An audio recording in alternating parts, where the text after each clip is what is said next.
I'm seeing a lot of this on social media right now, and I totally understand the sentiment. Also, we have baby ducks, and you can probably hear them in the background. Welcome to Outer Monologue. I'm seeing a ton of nostalgia bait. You guys know I call it that, but like the sentiment of we can't go home again. And it could be that I'm not having patience for where people are in the process, and that's my bad. I've never claimed to be a patient person. I'm working on it. I'm not, but I should be. So this could definitely be me not having patience for the process for where people are currently. But of course you can go home again because we're the moms. We are home.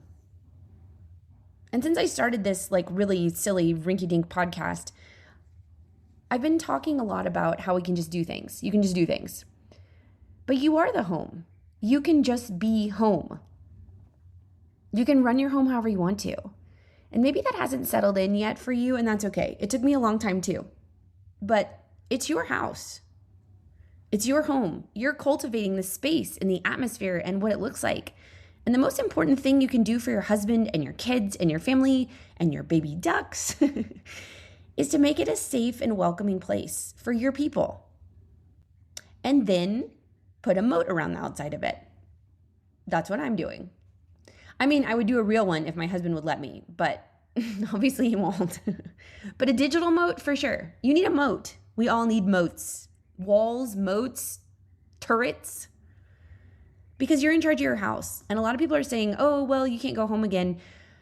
And oh, people don't make products the way they used to. And oh, the good old days are gone. And yeah, some of that is true. But also, when did you lose all your power?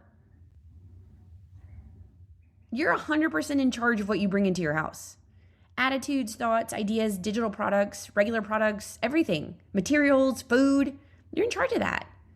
So I don't like this idea of we can never go home again. And I get it. Maybe that's where you are in the process. And it's overwhelming. And maybe you're kind of sitting in that for a second. Maybe you're feeling sad about it. But take your power back on this. Acknowledgement is like the first step to a lot of things, right? Realization. But then like, buck up. Suck it up, buttercup. Let's go. You're the boss. This shouldn't depress you. It should fire you up. You get to make your home the way you want it to be. You are home. You are mom. This is you. You got this. You don't want phones at the dinner table? Take them away. You don't want computer games after 6 o'clock? Take them away. You're the boss. And your kids will really thank you for this later. It may be hard right now, but it doesn't take them long to bounce back. They really will. They'll thank you for this. And I had the absolute blessing of talking to one of my daughter's teachers at a field trip for my son the other day. She complimented my daughter. And she said, and this is like one of my favorite compliments ever for my daughter, but she said, she's such a sharp girl. And I mean, I could have hugged her because my daughter is a beautiful girl. She is a tall girl. She has lots of things. And there are a lot of outward attributes we could comment on. But I love it when a teacher says something like that. She said, she's a sharp girl. And that took us into a conversation about technology because my daughter was assigned a side in a debate in her class. And the argument she made, she asked me personally what we were doing. And based on the argument that she made, this teacher asked me personally, what are we doing about screens in our house? And I've told you guys, I've had a couple of people ask about this, and I will talk your ear off about it if you want it. And if you don't, so apologies in advance. But I told her what we do. I told her about our family time. I told her about the screen-free 30 minutes, and everybody has to share the same air for 30 minutes from 7:30 to 8 p.m. And we can play games, we can read quietly, we can stare at each other, but we have to share the same space. And she was just floored. And she was so sweet, and she was like, I'm inspired. But it was really nice to know that my daughter is a reflection of the values and the work that I've put into our home, because that's really important. So I get what you're saying. Social media about the you can't go home trend, I know what it's meant to trigger and what it probably has triggered in you. And I'm sorry, that sucks. But it's not true. You can fight back against that. You are home. We just have to cultivate it.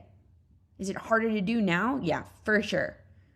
but you're also probably not milking cows and growing all your own food and whatever, right? So like choose your hard. But for us, for me, I make my house the way I want it to be so that my home is a safe place for the people I'm trying to take care of. Home is protected. Home is where my people are taken care of. And home is where they don't have to think about the boundaries because they're enforced already. They're in place. The moat exists. And kids want boundaries. They want rules. They want to feel safe.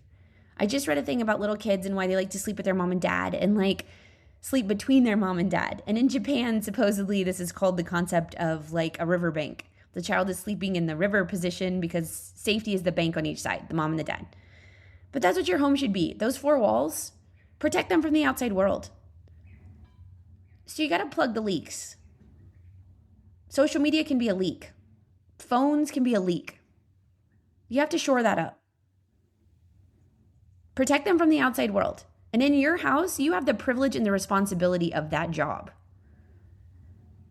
You are building out the space for their childhoods. Putting the memories and the values and the thoughtfulness and the activities and everything in your house. You're in charge of that. So I understand why that's a painful thing to see on the internet. Because you left a quote unquote home and you can't necessarily go back to that in every aspect. But you've got a really important job to do. You have a home. You are home. You are the home your kids will be able to come back to because you're making it right now. And yeah, there's some hard choices, but you can do it. You can absolutely do it. And you're not the only one doing it. You can take care of your kids and you can make their childhood this nostalgic feeling that you have for a world missed. You can still do that, but for them. You can create that space and those feelings for your next generation. And yeah, you got to get creative. And you got to be brave. But you can absolutely make a home for your kids.